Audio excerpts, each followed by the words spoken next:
UFC 320 Ankalaev versus Pereira, the rematch. I am so excited for this pay-per-view. It's been, what was it, like 7 weeks without a pay-per-view. I'm happy we finally got one in, and this is a banger. This is one of the better looking pay-per-views of the year, and I couldn't be more excited for it. With that being said, you know we're about to run through every single fighter on this card to give you guys my rare predictions on who I think's gonna win and how with my undefeated, undisputed picking rate, because you know we got the best, the rarest picks in the game.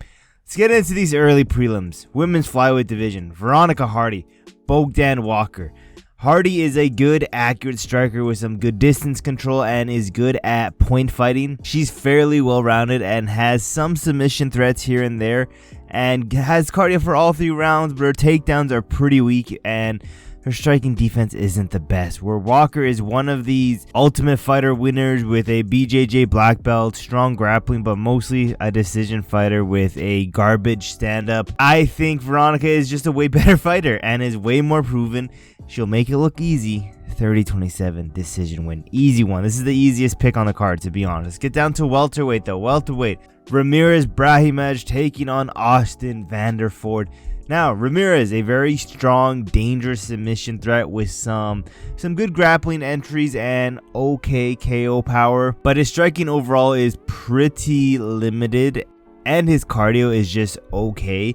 Where Vanderford is a accurate striker with some good volume, decent power, fairly well-rounded with some submission threats here and there, but his takedowns are very inconsistent, and he's 35 years old, where at that point, the cardio, the chin starts to get a little bit worrying. This is a 50-50 type of fight. Austin is just getting too old for my liking, and when it's 50-50 like this, I'm going with the other younger guy. I think it'll either be a close decision win, or I could see Ramirez catching Austin late round 2 KO is what I'm going to go officially, but I could see it being a decision as well. Let's get down to welterweight again. Punahele taking on Nikolay Veretinikov. Now, Soriano is a solid, powerful striker who has the ability to KO pretty much anyone in this weight class, I'm not gonna lie, especially since he's moved down.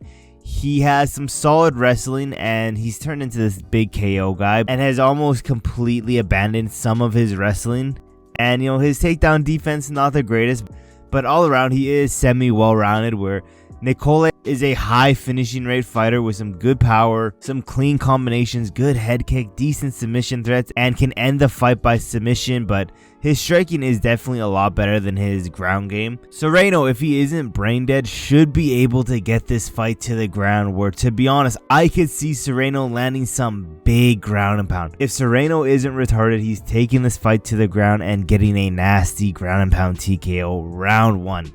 Get into the bantamweight division now. Patchy Mix. The boy Patchy Mix went from being one of the highest positions on the card all the way down to the early prelims against a nobody in Jacob Wikalazk. Again, I don't even know how to say this dude's name. That's how known this dude is. But Patchy Mix, a submission grappler with good control, some good position on the ground, and to be honest, I will chalk up his debut as UFC jitters, because he has shown that he has, you know, he's good at dictating the pace, and he uses his reach to keep the fight at his distance. However, his striking is bad. This dude's a walking 2x4 at certain points, and if you can neutralize his grappling, you'll have an easy Mario Batista fight on your hand, where Jacob is a dangerous submission fighter with a lot of submission wins on his resume, but has no power at all. His striking is very weak. His cardio is okay, and he can go all 3 rounds if he really needs to. This should be a easy fight for Patchy Mix. Let's be realistic. They're giving Patchy Mix an easy bounce back win here. Patchy is the better fighter. He's the more experienced fighter. Round 2, rear naked choke. Let's get down to the women's bantamweight division. Macy Chachon taking on Yana Santos. Macy, a well-rounded fighter, good KO power, dangerous submission threats, very tall for the division, and a 72-inch reach with good durability and cardio. She has a good pace, solid chin. She can struggle with grapplers, and you know, her striking defense isn't the greatest, and she can lose key rounds too, not having the best fight IQ at certain points, and she can lose decisions because of that, as well as she has missed weight in the past, which is concerning. Yana Santos, a high volume striker with a very effective use of her kicks to maintain her distance and control the fight at her pace, as well as she has a strong clinch control, but she has a very low finishing rate like a lot of these women's fighter and can struggle with top tier competition. I think Macy should get the win here. Her fight IQ is extremely worrying. I'm not gonna lie, she's been looking like a brain dead retard recently, but she should be out here using her reach, and again, it all depends on the fight IQ of Macy Shishon. 29-28 decision win. That's what I'm going with. Get into these normal prelims now. Featherweight division. This is a banger, and I know banger. Daniel Santos, Joe Sang-yu. Santos, a shoot-to-box fighter with an aggressive, high-pressure style, and has some good power for the division. He has good speed, good finishing ability, but doesn't have the best striking defense or takedown defense, and his aggressive style can leave him open to some counter strikes, as well as he struggles to maintain a high pace for all 3 rounds without getting gas. Where Sang-yu is a currently undefeated, well-rounded fighter, good, very, very good counter striking, good KO power, a nasty check hook like we saw in the Jekka fight, and he has good ground game with some submission skills and a strong takedown defense. He can have his hands low at times, and his cardio so far is fairly unknown.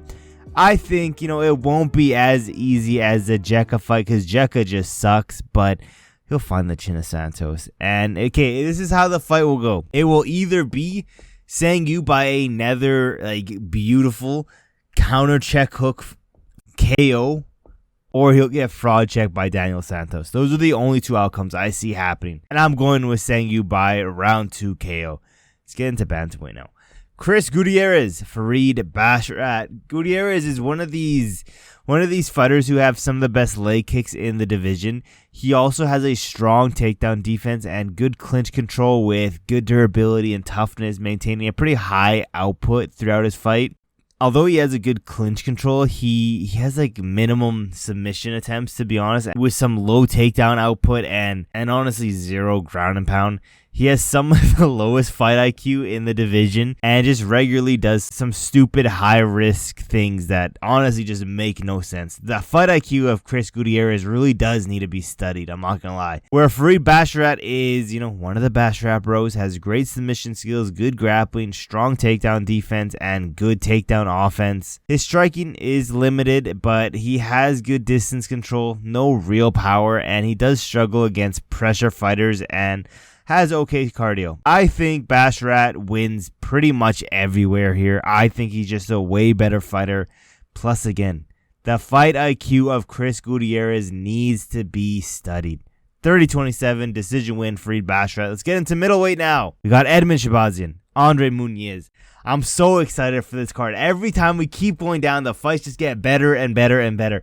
I'm excited for this fight. Edmen Shahbazyan, well-rounded fighter, some good striking skills, has shown though over and over and over again his biggest weakness is his takedown defense. He has been improving though. Again, fairly well-rounded, but that's just the weakest part of his game, where Muniz is a world-class BJJ black belt. He has some good top control and good pressure, often securing a dominant position to set up his submission. He has a strong clinch game, good takedown accuracy, but doesn't have any real power and does struggle on the feet a lot. He's a fish out of water on the feet, and Muniz is just getting old. He's getting old. He's getting worse. His chin is deteriorating. It's a classic striker versus grappler situation, and I'm going to go with Edmen Shahbazyan getting this done in the first round. First round KO. Again, it always starts on the feet. I think Edmen can find the chin early of Muniz. He's garbage on the feet. Going round 1 KO. Let's get into this. The main events of these. Main events of these prelims. Also in that middleweight division.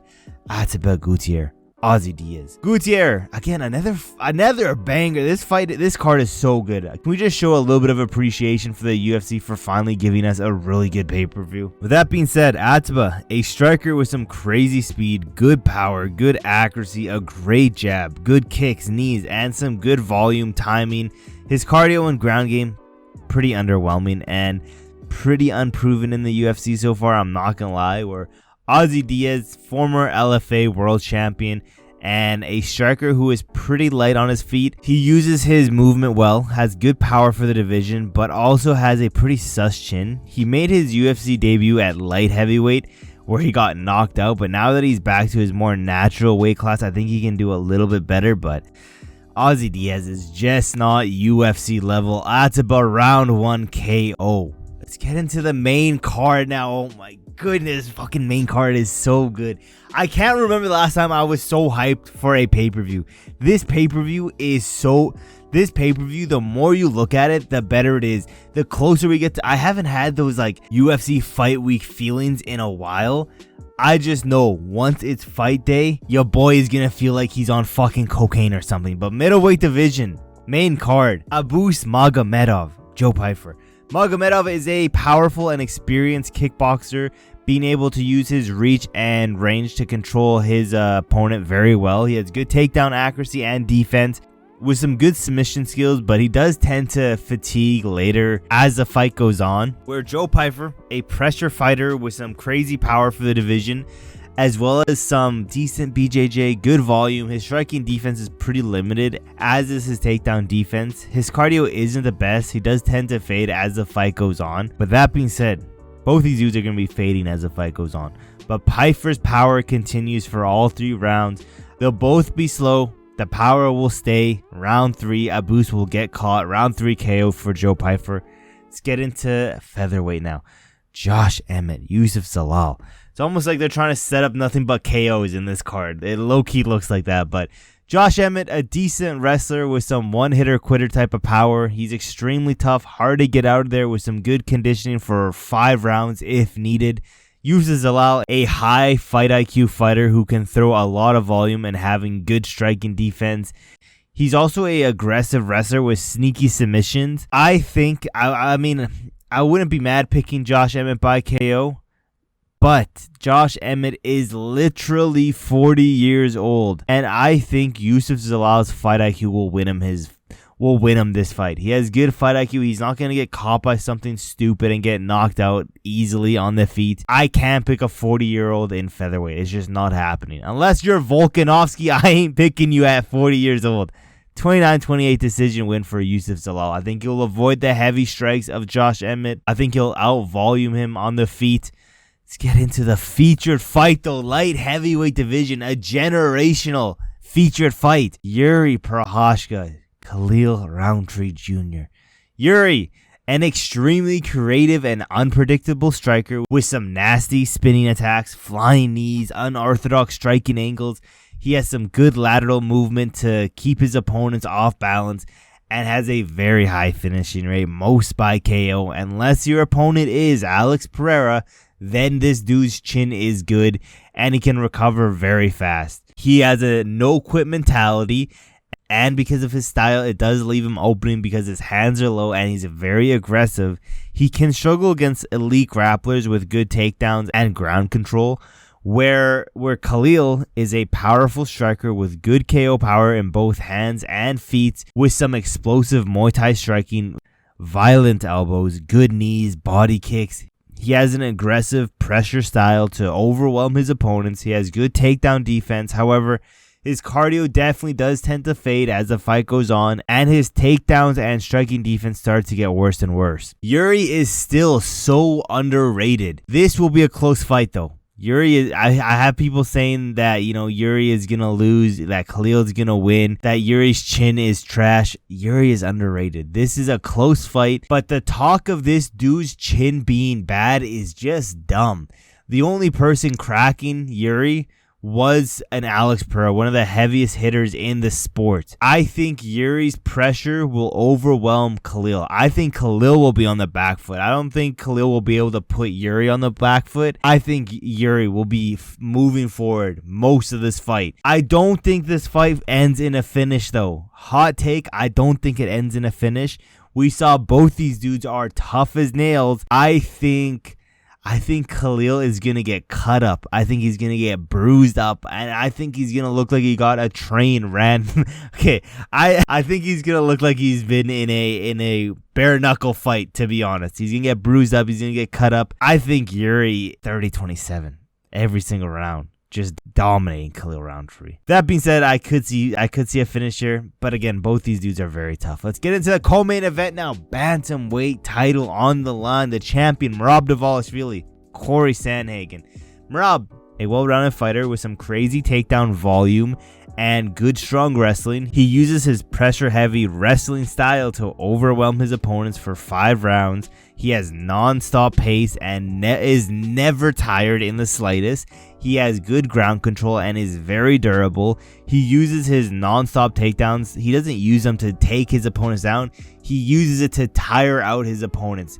And he doesn't really rely on successful takedowns. He doesn't have many threats when it comes to finishing the fight. He has no real power or any real submission threats. I mean, yeah, he just finished Sean O'Malley by submission, but more of a one-off thing unless he can go out here and finish Cory, which I could see happening. He also has the same predictable game plan every single fight, where Cory Sandhagen is a very active striker, great footwork, stance switches, and movement. He has decent power, good technique when he throws a variety of punches, kicks, elbows, knees, and he has a good fight IQ, but he can be a little bit of an overthinker, and that could make his fight IQ go down. But he has good fight IQ. Sometimes he's in his head too much, and it does cost him rounds where he's just in his head. He has good takedown defense, but can get stuck throwing single strikes rather than combinations, as well as he struggles against fighters who pressure and close the distance. Do I need to say who's going to win? Merab has just leveled up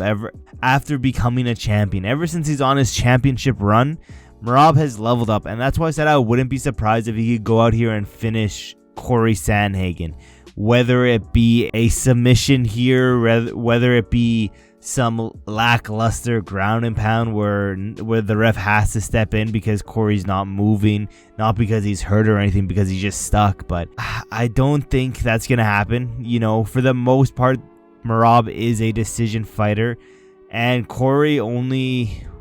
I think Cory will honestly only win 1 round, maybe the first round. Other than that, Merab is winning this fight by decision. I don't see this fight ending any other way than Merab by decision. But I could see Cory getting the first round. Let's get into the main event though.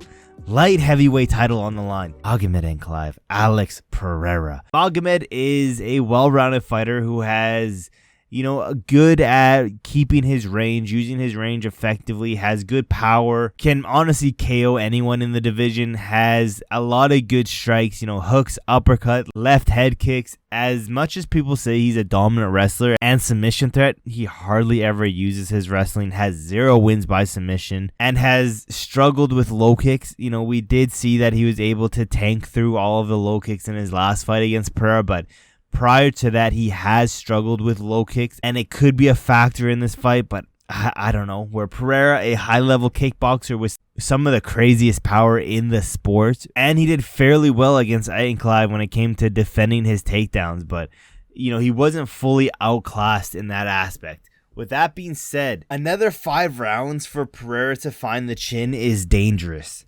Magomed could do the same thing. I mean, Magomed has the power to hurt Pereira like we saw in his first fight. With that being said, I don't know if you guys can hear in my hand, but your boy stole the script already. And it clearly says UFC 320 light heavyweight title main event. Alex Pereira catches Magomed Ankalaev early round 1. That's what I'm going with. And new Alex Pereira getting the belt back, round 1 KO. I wouldn't be surprised if Magomed squeezes by another decision here, or even stops Pereira this time. But those are my predictions. Let me know in the comments below. Scale of 1 to 10. What are we ranking this card?